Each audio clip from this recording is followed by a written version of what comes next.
Good morning, good afternoon, good evening, good night, good day to you. That's depending where you are in the world. I am here live in London. It is the Sabbath. It is after sunset on Friday, so we've entered the Sabbath hours, which is a full 24 hours. Doing our nighttime devotion from the devotional Conflict and Courage. So welcome to the devotional. The title today, Give Me This Mountain. Joshua 14, 11 and 12. I am as strong this day as I was in the day that Moses sent me. Now therefore, give me this mountain.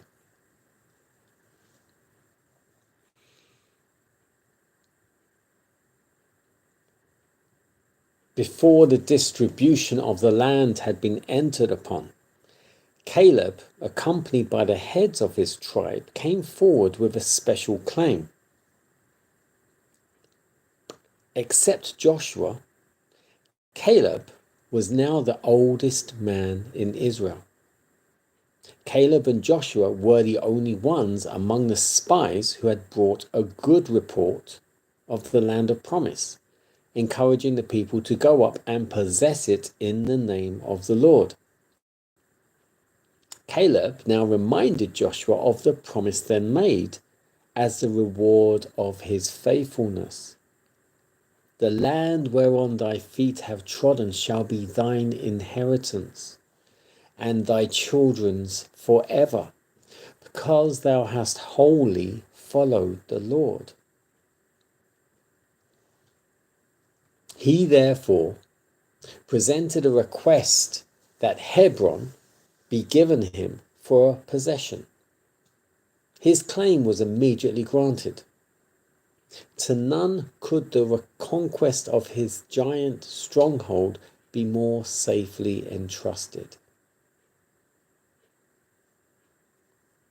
Caleb's faith now was just what it was when his testimony had contradicted the evil report of the spies. He had believed God's promise that he would put his people in possession of Canaan, and in this he had followed the Lord fully. He had endured with his people the long wandering in the wilderness, thus sharing the disappointments and the burdens of the guilty. Yet he made no complaint of this, but exalted the mercy of God that had preserved him in the wilderness when his brethren were cut off. The brave old warrior was desirous of giving to the people an example that would honor God and encourage the tribes fully to subdue the land which their fathers had deemed unconquerable. Caleb obtained the inheritance upon which his heart had been set for 40 years. And trusting in God to be with him, he drove thence the 3 sons of Anak. The cowards and the rebels had perished in the wilderness, but the righteous spies ate of the grapes of Eshcol. To each was given according to his faith. The unbelieving had seen their fears fulfilled. Notwithstanding God's promise, they had declared that it was impossible to inherit Canaan, and they did not possess it. But those who trusted in God, looking not so much to the difficulties to be encountered as to the strength of their almighty helper, entered the goodly land. So this is focusing on Joshua and Caleb and the other 10 spies. 12 went into the land to spy upon it. Only Joshua and Caleb came back giving a good report of the land.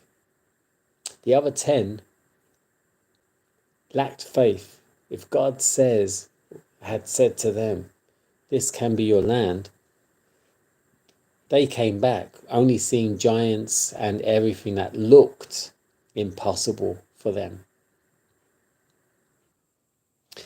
They relied on their eyes and their mental capacity, finite capacity. Joshua and Caleb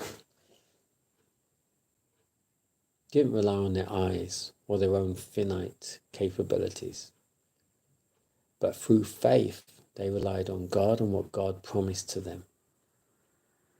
And so, notwithstanding God's promise, so regarding God's promise, those who didn't believe declared it was impossible to inherit Canaan. They didn't trust what God said. But those who did trust God, looking not so much at the difficulties to be encountered, but at the strength that God would give them, they did enter the goodly land. There's a song, giants do fall. The bigger they are, the harder they fall. No, giants do die. The bigger they are, the harder they fall. Mountains can be seen as giants, especially when you have to climb it. Or exams or tests or having to learn something can seem like a mountain that you have to climb or get through or get around. But God can make the impossible seem possible. You cannot rely on what you know, what you see or hear or touch. You cannot rely on your own 5 senses.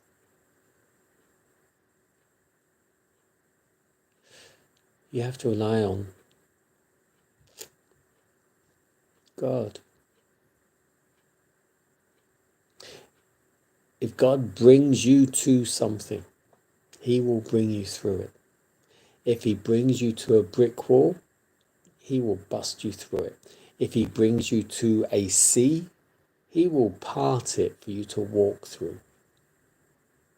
If He brings you to a mountain, He will help you bust through it or walk around it or climb over it.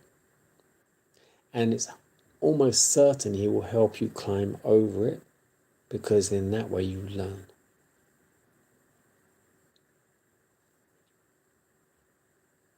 That Red Sea that you are facing, and we all face it at some time, various times, multiple times. Have faith. Even the faith of a mustard seed. Have faith, and you will,